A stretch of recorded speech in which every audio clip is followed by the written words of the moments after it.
কাঁচা আমের আচার বানাতে হলে তেল ছাড়া এই আচারটা বানান, যে আচারটা একবার খাওয়ার পরে আপনার আর অন্য কোনো আচার খেতে ইচ্ছে করবে না। কোনো প্রকার তেলের ব্যবহার ছাড়া এবং খুবই অল্প মশলায় এই আচারটা তৈরি করে আপনারা সংরক্ষণ করে রেখে দিতে পারবেন বছর জুড়ে। আসসালামু আলাইকুম everyone, welcome back to my channel. কাঁচা আমের টক ঝাল এই আচারটি বানানো এত বেশি সোজা, আর খেতে যেটা এত বেশি মজা আপনারা না বানালে বুঝবেন না। টক ঝাল মিষ্টি কাঁচা আমের এই আচারটি খাওয়ার পর আপনি তো অবশ্যই বলবেন আপনার খাওয়া বেস্ট আচার এটাই। আর যাকেই আপনি এই আচারটি বানিয়ে খাওয়াবেন সে তো আপনার কাছে রেসিপি অবশ্যই জানতে চাইবে। চলুন কথা না বাড়িয়ে ঝটপট রেসিপিটি দেখে আসি। বিসমিল্লাহ। কাঁচা আমের আচার বানানোর জন্য এখানে আমি 1 কেজি কাঁচা আম খুব ভালোভাবে ধুয়ে পরিষ্কার করে এরপর খোসাটাকে ছাড়িয়ে নিয়েছি। এবারে আমগুলোকে আমি কেটে নিব।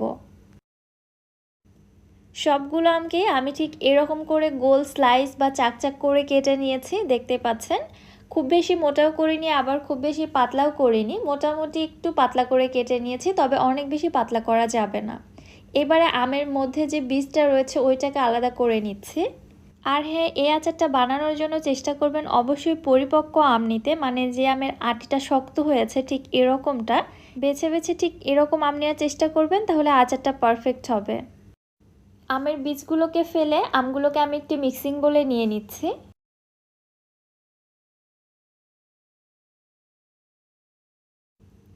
আমের মধ্যে দিয়ে দিচ্ছি 2 কাপ চিনি। যেহেতু এখানে আমি 1 কেজি আম নিয়েছি, 1 কেজি আমের জন্য আমি 2 কাপ চিনি ব্যবহার করলাম। তবে আপনারা সামান্য একটু কম বেশি করে দিতে পারেন, তবে অনেক বেশি কম দেওয়া যাবে না, কারণ চিনির কারণেই মূলত এই আচারটা যেমনটা দেখতে পেয়েছেন আস্ত আস্ত থাকবে, একদমই গলে যাবে না। চিনি যেন সবগুলো আমের গায়ে খুব ভালোভাবে কোট হয়ে যায়, এইভাবে মিশিয়ে নিতে হবে। যদি কোনো আমের স্লাইসে চিনি খুব ভালোভাবে কোট না হয়, ফাঁকা থেকে যায়, তাহলে দেখবেন আচার তৈরি করার সময় আমের টুকরোগুলো গলে যেতে শুরু করেছে। এবার একটি ঢাকনা দিয়ে ঢেকে এগুলোকে রেস্টে রেখে দিচ্ছি 1 থেকে 1.5 ঘন্টার জন্য।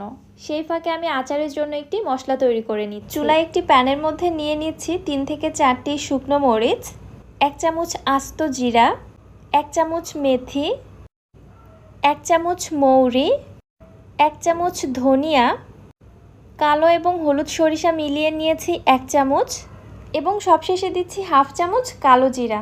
এবারে সকল মশলাগুলোকে চুলার হিট একদম লোতে রেখে কিছুক্ষণ একটু টেলে নিচ্ছি। মশলাগুলোকে অতিরিক্ত ভাজার প্রয়োজন নেই, জাস্ট মশলার মধ্যে সুন্দর একটা ফ্লেভার আসা পর্যন্ত ভেজে নিলেই হবে। ভাজা হয়ে গেলে মশলাগুলোকে চুলা থেকে নামিয়ে কিছুটা ঠান্ডা করে ব্লেন্ডারে জাস্ট আধো ভাঙা করে নিব। এগুলোকে একদম মিহি গুঁড়া করা যাবে না। এবার ফিরে এসেছি প্রায় 1.5 ঘন্টা পর। এরই মধ্যে আমি মাঝে মাঝে আমের টুকরোগুলোকে একটু উল্টে পাল্টে দিয়েছিলাম, এবং দেখুন আমি এখানে যে পরিমাণে চিনি দিয়েছিলাম চিনিগুলো কিন্তু গলে শিরাতে পরিণত হয়েছে। কিছু চিনি আস্ত রয়ে গেছে, তাতে কোনো সমস্যা নেই। এবারে আমের টুকরোগুলো চিনি শিরা সহ আমি একটি প্যানে নিয়ে নিচ্ছি। চুলাটিকে জ্বালিয়ে দিয়ে আলতো হাতে নেড়ে ছেড়ে এগুলোকে আমি জাল করতে থাকবো আমের টুকরোগুলো সেদ্ধ হয়ে আসা পর্যন্ত। এর মধ্যে যে চিনির টুকরোগুলো আস্ত রয়ে গেছে ওগুলো গলে কিন্তু শিরাটা আরও কিছুটা পাতলা হয়ে আসবে। এখানে পানি ব্যবহার করার কোনো প্রয়োজন নেই, এই শিরাতে আমের টুকরোগুলো সেদ্ধ হয়ে যাবে। কিছুক্ষণ জাল করে নিতে নিতেই দেখুন আমের টুকরোগুলো স্বচ্ছ হতে শুরু করেছে, মানে এগুলো সেদ্ধ হতে শুরু করেছে। এই পর্যায়ে আমের স্লাইস বা টুকরোগুলো কিন্তু অনেক বেশি নরম থাকে। একটু সাবধানে নাড়াচাড়া করবেন যেন এগুলো ভেঙে বা গলে না যায়। জাল করতে করতে শিরাটা যত ঘন হতে শুরু করবে এই আমের স্লাইসগুলোও কিন্তু তত শক্ত হতে শুরু করবে। জাল করতে করতে দেখতেই পাচ্ছেন আমের টুকরোগুলো সেদ্ধ হয়ে একদম স্বচ্ছ হয়ে গেছে এবং এগুলো কিন্তু শক্ত হতে শুরু করেছে। ঠিক এ পর্যায়ে আমি আচারের মধ্যে দিয়ে দিচ্ছি কয়েক ফোঁটা গ্রিন ফুড কালার। এটা কিন্তু টোটালি অপশনাল, আপনারা চাইলে পুরোপুরিভাবে স্টেপটা স্কিপ করতে পারেন। আমি যেহেতু ভিডিও করছি কাঁচা আমের একটি ভাইব আনার জন্য জাস্ট এখানে ফুড কালারটা ব্যবহার করেছি। আর আচারটা যেহেতু আমি একটু ডিফারেন্টভাবে তৈরি করার চেষ্টা করেছি, যার কারণে এখানে ফুড কালারটা ব্যবহার করেছি। এতে করে আচারের আকর্ষণটা কিন্তু অনেকটাই বেড়ে গিয়েছে। এবার এর মধ্যে দিয়ে দিচ্ছি আগে থেকে ভেজে গুঁড়ো করে রাখা মশলাটা, তবে সম্পূর্ণটা আমি এখানে দিইনি, প্রায় 1 থেকে 1.5 টেবিল চামচ পরিমাণে দিয়েছি। নেড়েচেড়ে সব কিছু একটু খুব ভালোভাবে মিশিয়ে নিচ্ছি। আচারটা তৈরি করা কিন্তু প্রায় শেষের পথে। আচারের মধ্যে যে পরিমাণে শিরা দেখা যাচ্ছে এটা এই পর্যায়ে অনেকটা পাতলা মনে হলেও আচারটা চুলা থেকে নামিয়ে ঠান্ডা হওয়ার পরে কিন্তু এটা অনেকটাই ঘন হয়ে আসবে। তাই এখন আর জাল করে শিরাটা বেশি ঘন করছি না, কারণ বেশি ঘন করলে এটা একদম চিটচিটে হয়ে যাবে বা ক্রিস্টালাইজডও হয়ে যেতে পারে। তাই এই পর্যায়ে আচারটা আমি চুলা থেকে নামিয়ে নিচ্ছি এবং পুরোপুরিভাবে ঠান্ডা করে আচারটা সার্ভ করে নিয়েছি। আচারটা পুরোপুরিভাবে ঠান্ডা হয়ে আসার পর এর টেক্সচারটা কিন্তু আরও বেশি লোভনীয় হয়েছে। দেখতে যেমন গ্লাসি হয়েছে, খেতে হয়েছে তেমনি জুসি। মুখে দিয়ে খাওয়ার পরে আমার মনে হচ্ছিল এটা এত মজা কেন।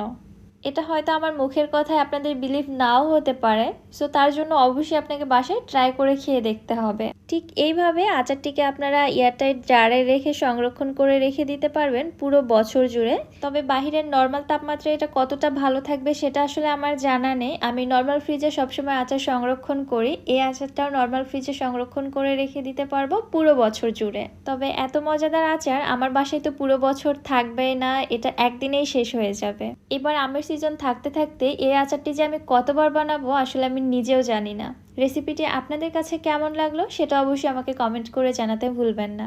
ভিডিও ভালো লাগলে যারা আমার ইউটিউব চ্যানেল থেকে ভিডিওটি দেখছেন চ্যানেলটি সাবস্ক্রাইব করে দিবেন এবং যারা ফেসবুক পেজ থেকে দেখছেন পেজটিতে একটি ফলো দিয়ে দিবেন।